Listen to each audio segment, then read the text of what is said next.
Praise the Lord. எபேசியர் 5:22 பவுல் சொல்கிறாரு, மனைவிகளே உங்கள் புருஷருக்கு கீழ்ப்படியுங்கள். 1 பேதுரு 3ஆம் அதிகாரத்தில் பேதுருவும் சொல்கிறாரு, மனைவிகளே உங்கள் சொந்த புருஷருக்கு கீழ்ப்படியுங்கள். அப்போது கிறிஸ்தவ பெண்களாகிய ஒவ்வொருத்தருமே கணவருக்கு கண்டிப்பாக கீழ்ப்படியணும். இந்த கீழ்ப்படிதலை கொஞ்சம் ஆழமாக பார்க்கலாமா?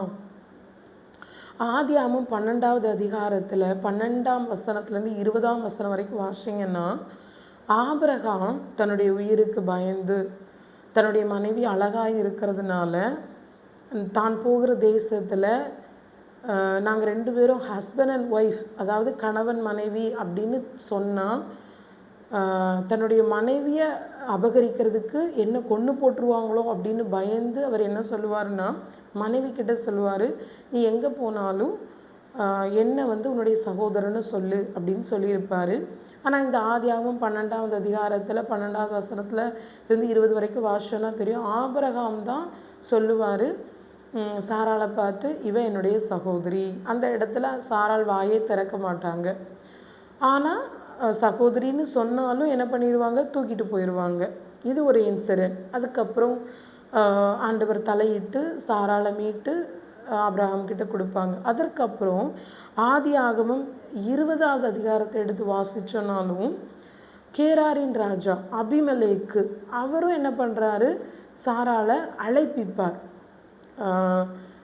திருமணம் பண்ணுறதுக்கு அழைப்பிப்பார். அந்த இடத்துல என்ன நடக்கும்னா, சாராள் சொல்லிடுவாங்க, இவர் என்னுடைய சகோதரன்.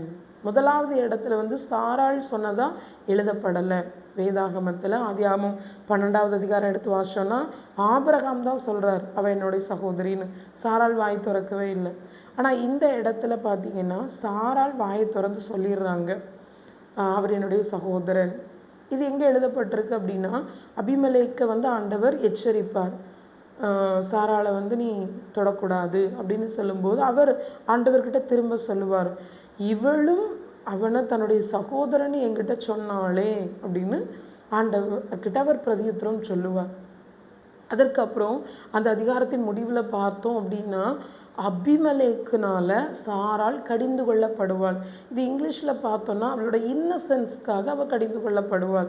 புருஷன் சொல்கிறத அப்படியே கீழ்ப்படியும் போது இது நடந்துருச்சு. அது என்ன ஏதுன்னு விவரித்து பார்க்கணும். புருஷருக்கு கீழ்ப்படியணும்னு சொன்ன மாத்திரத்தில் கண்ணை மூடிட்டு கீழ்ப்படிந்தோம் அப்படின்னா அது சரியாக இருக்காது. இந்த இடத்துல அபிமெலேக்கு தெளிவாய் சாராளை கடிந்து கொள்கிறார்.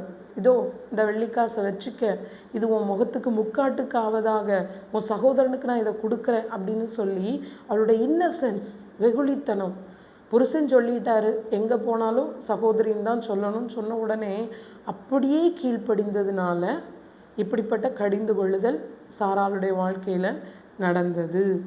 நாமளும் விழிப்புள்ளவர்களாய் இருந்து எப்படி கீழ்ப்படியணும் அப்படின்றத இதன் மூலம் கற்றுக்கொள்வோம். கர்த்தருக்கே மகிமை உண்டாகட்டும்.